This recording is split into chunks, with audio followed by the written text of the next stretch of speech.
Today's review, we are here at the Virginia Holocaust Museum in downtown Richmond, Virginia. It's in an old warehouse building, so yeah, let's go take a look. Well, welcome everyone to another review. Today, like I said, we are here at the Virginia Holocaust Museum. It was a overcast, calling for rain, so we decided we're going to go do an inside museum today. This museum is free, although due to the COVID-19, you do have to pre-register. Our registration period is from 12 to 12:50, so we're within that period. So we're actually joined by my other son Wesley. Gonna kind of do a walk through this place, and we're going to do a little history. So and another thing, let's go. We're history buffs. And we're history buffs. So let's go take a look. So the outside, the front entrance is right there, but it's got a very nice old railroad car. Okay, so actually after we came in, we actually checked in.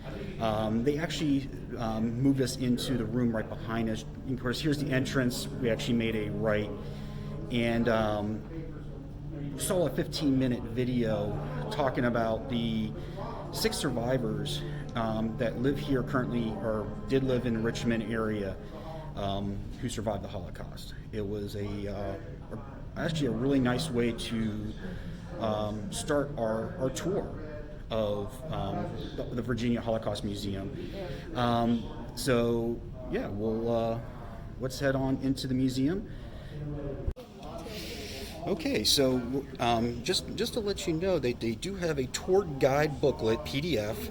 You scan the QR code, and that will give you a contactless map. Now, they did give us a map, so that way we can kind of take a look as we're going, since we do use our phone for videoing. So we are going to head on in. We're going to head towards Friedrichstrasse Reichsbahn. And we're going to take a look at all the things, so here we go. Now, just to kind of let you know, again, we're going straight, and they do have a gift shop, so we are going to hit that at the end, but we're going to go ahead and we're going to head in the Friedrichstrasse Reichsbahn entrance, and here we go. Now, before we do go in, we just caught this is the Holocaust Survivors Memorial Wall. In memory of Israel Ibsen, has obviously individuals, I'm assuming these are individuals that used to live here, that moved here to Richmond, but many names of Holocaust survivors, most likely those who came probably to the Richmond area. All right, let's head on into the museum. Okay, just before we came in, go into the museum, I do want to point out a little disclaimer. Going into this museum, because this is a museum on the Holocaust, you may see some disturbing pictures or mock-ups of the Holocaust. So just a viewer discretion advised that there may be some disturbing video.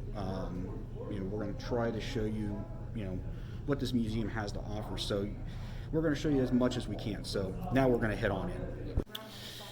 All right, as we come in, like I said, this kind of gives you an idea of what we're going to see in this museum. Bunks 4 high, multiple individuals. Obviously, it shows you the different markings for all the prisoners. So very interesting. And of course these were big, massive bunks. So we've moved into a room. There's where those bunks were. We've moved in, and this is actually talking about Kristallnacht, Night of the Broken Glass. As you can see, they've got a mock-up of a recreation of a Jewish shop. So it's, of course, Jewish stores would have the Jewish star and Judah or Jew in German. And, that was, again, at that time, the German people blamed Jews for everything. So this is how the Nazis went after the Jews. And the night of the broken glass, they came and they would break glass and destroy a lot of property. So they have a very nice mural in here, obviously, I think, depicting the fire of the Reichstag, which, again, burned down. It was caught on fire. Hitler blamed it on communists, Jews, whoever he could, and which ended up, putting him into power. Okay, so we've just come out of talking about the night of the broken glass. Now you come in here where they're showing an incident that happened. A ship called the St. Louis. It was a Hamburg American liner. Went from Hamburg, with passengers en route to Cuba. Cuba revoked their certificates for voyage, and ultimately the St. Louis did return to Europe. Many of them disembarked in Belgium, Great Britain, France, Netherlands, and unfortunately the Nazi Party in Germany used this to promote their anti-Semitic policy. So, of course, this is Captain Gustav Schroeder. He prevented the immediate return of the refugees to Hamburg. So he undoubtedly probably saved many. But this is just kind of a mock-up of, I guess, the back of the St. Louis. This actually kind of scared Wesley when he looked in, but radio operator. So, yeah. Okay, so this is just a picture of some of the major ghettos in Eastern Europe at the time. So, and I showed you this because coming off is kind of, showing you the entrance to what one of the ghettos would be. Guardhouse.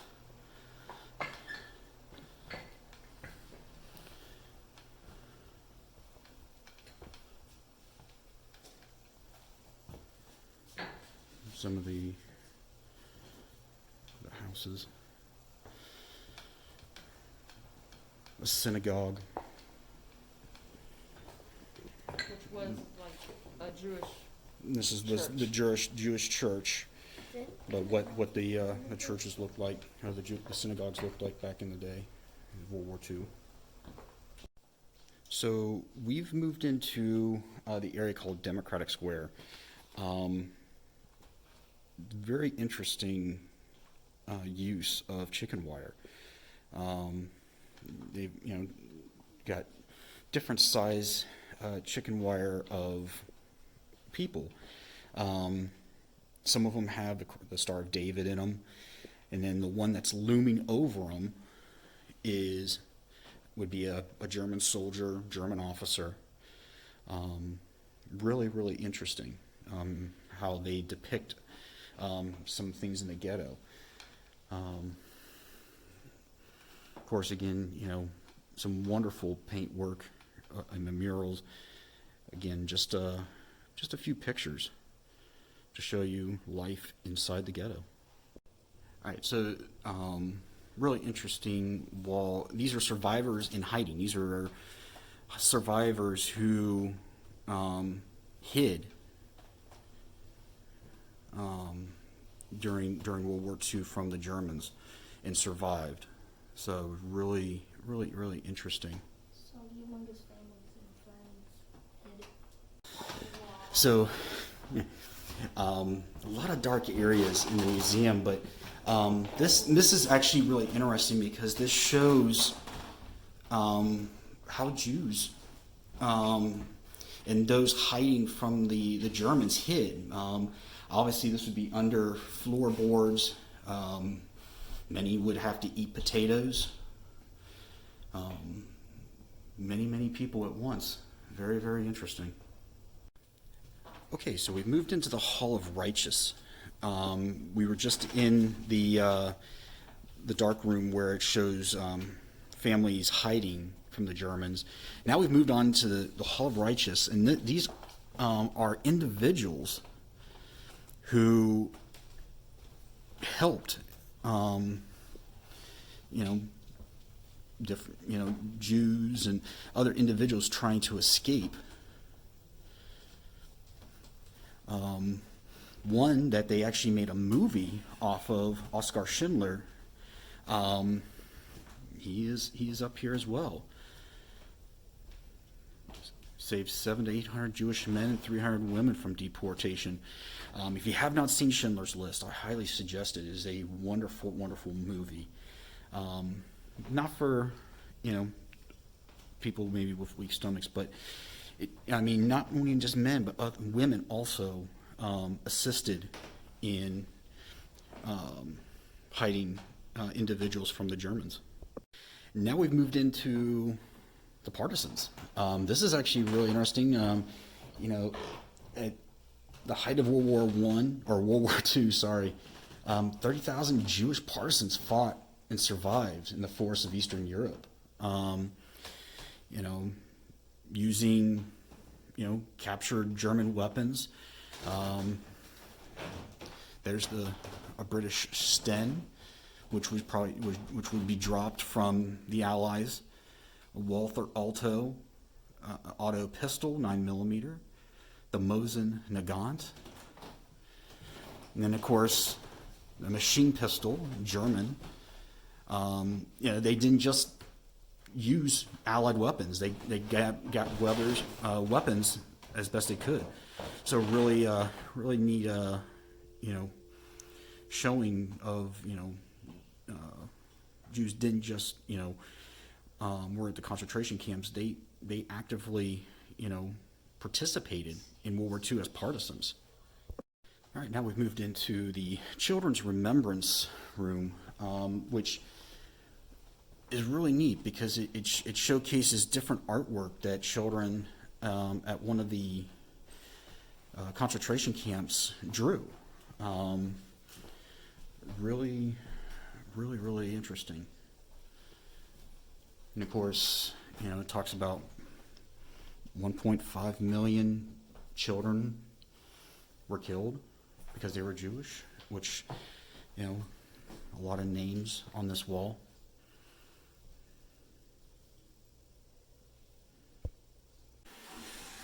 Now we're talking about the trains, the different train routes that these trains that would load up those who the Germans captured that take to concentration camps. Very, very interesting to see the transportation routes. And then actually we are heading into a train.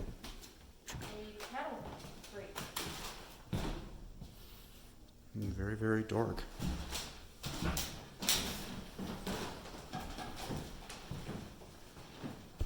So now we're at one of the rooms that, again, just a little discretion, this could become a little disturbing, but it's called the crematorium. We all know what the Germans did, but they have a very nice mock-up of what the crematoriums would look like. And obviously, in memorial, they have a candle burning in memory of those who were killed. Now we've moved into probably the best part of World War II for many Jews and those who were kept captive, and that was the liberation. Of course, they have a mock-up of probably one of the most infamous signs that you would see during the coming out of concentration camps. the Arbeit macht frei, work makes you free. Very. But this is just really neat to see because it's been welded, the arms and cut out, numbers welded in. It just really gives you that feeling of what it's meant for. All right, so now we've gotten out of the liberation. We've gone through World War II, the liberation. Now we've gone into what happens to the free Jews. So obviously it shows about the Jews wanting to get out. They want to open the gates of Palestine, which brings us to the next room, talking about the Exodus. So let's go take a look. So the Exodus ship in 1947, many Jews boarded this and headed towards Palestine, which was basically the British. It was a British territory at the time. Of course, the British did not want them. They went there, and basically the ship was pretty much turned around and headed back. But it was an interesting story about it.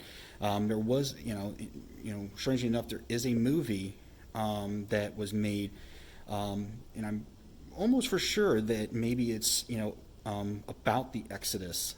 I can't remember the name of the movie, but another wonderful movie.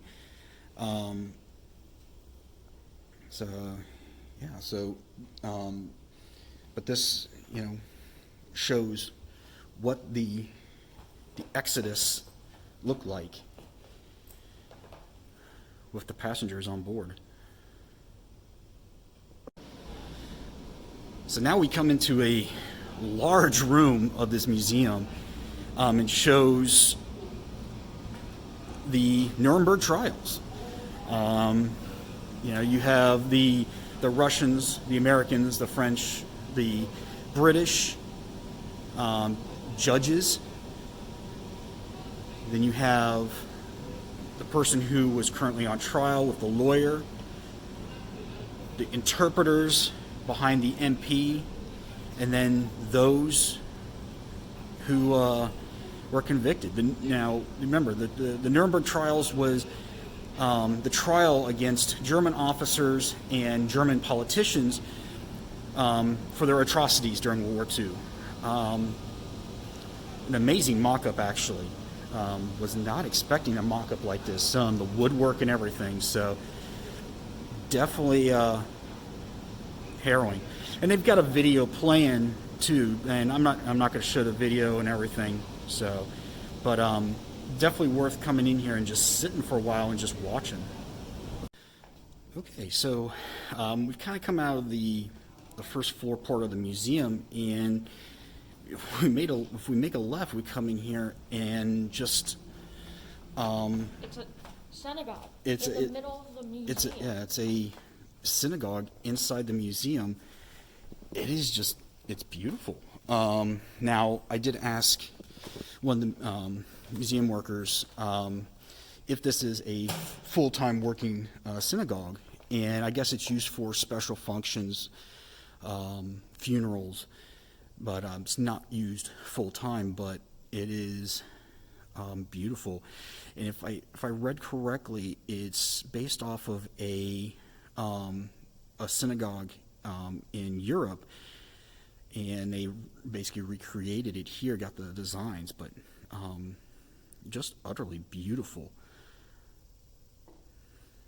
All right, so we're done with the first floor, and me and the boys, we came up to the second floor, which houses their temporary exhibits. So they've got a temporary exhibit here on Auschwitz, so we're gonna take a walk around, and we'll show you a little bit. So the temporary exhibit just pictures and information regarding Auschwitz, but a lot of interesting information. And we're gonna take you over here because that really shows something really interesting. So that was amazing. We actually got over here really quick, power of. But what was really interesting to see this was the different classifications that prisoners would have on their prisoner outfits. So depending on what you were, you would have different logos on it. So really interesting. You know, there's French political detainee, German political detainee or action prisoner, Jewish immigrant detainee, Jewish associate detainee. So if you had just a triangle, you weren't a Jew. If you had the star, obviously you were labeled as a Jew, but in different portions of, you know, however you were detained. So come around the other side, does talk about the resistance and escapes, death marches to liberation, the Auschwitz perpetrators and victims of Auschwitz, which the numbers on this are completely, you know, amazing for Auschwitz of who were killed. 70,000 Poles, 21,000 Romanian and Zinti Soviet POWs, 15,000. You know, it's hard to think that even POWs were sent to Auschwitz. Most likely Russians who were found to be Jews, they probably sent, but they were labeled under Soviet POWs. Other nationalities, 10,000 to 15,000. Of course, the big one, 1 million to 1.5 million Jews killed in Auschwitz. Now, the thing is, think about other nationalities, the 10,000 to 15,000, there were some Americans who were caught over in Europe during this and were found to be Jews. They would be sent to concentration camps too. So most likely Americans, you know, in that. Okay, disregard. That number's including Czechs, Russians, Yugoslavians, French, Germans, and Austrians. So, but you know, do think that there was Americans that were caught over in Europe that were Jews that couldn't get out. You know, there are some sort of numbers over at other concentration camps. Okay, so we've walked through the entire museum, and so now we're back up front to the entrance. Entrance is now right behind us. Right there's the main entrance to the actual exhibits.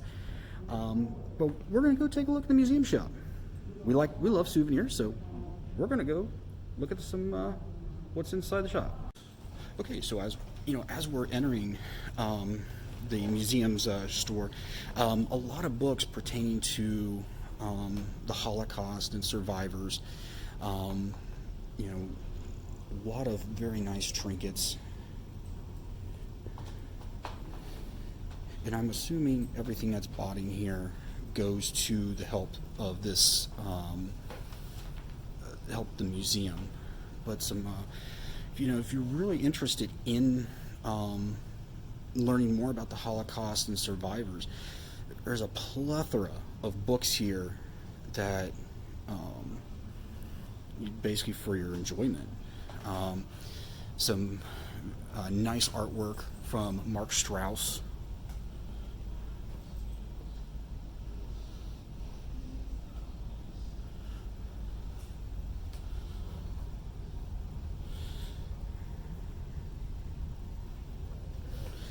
And of course, if you want to support the museum, they have a lot of items for sale. The Virginia Holocaust Museum, shirts, pendants, necklaces, travel mugs. We love travel mugs. And then if you are in for pins and stuff, they do have pins available. One thing that we saw was really neat. They have the Nuremberg Tribunal patch. So all members of the armed services wear a patch and distinctive insignia. The Nuremberg Military Tribunal assigned to the U.S. persecution received this patch. So really, really cool. Definitely going to have to get that for posterity's sake for being here. All right, well, that's going to do us out at the Virginia Holocaust Museum. Again, it's located in downtown Richmond off of Cary Street. Wonderful museum. It's bigger than we thought. It is bigger than we thought. Wonderful depiction of the Holocaust, and not just the Holocaust, but what happened after the Holocaust. The synagogue is beautiful, but we really appreciate you coming with us on this review. We hope, if you liked our video and you like any of our other videos, don't forget to hit the subscribe button and that bell to keep you in the loop of when we do post other videos. So that being said, thanks for joining us and have a good day. Today's review, we are here at the Virginia Holocaust Museum in downtown Richmond, Virginia. It's in an old warehouse building, so yeah, let's go take a look.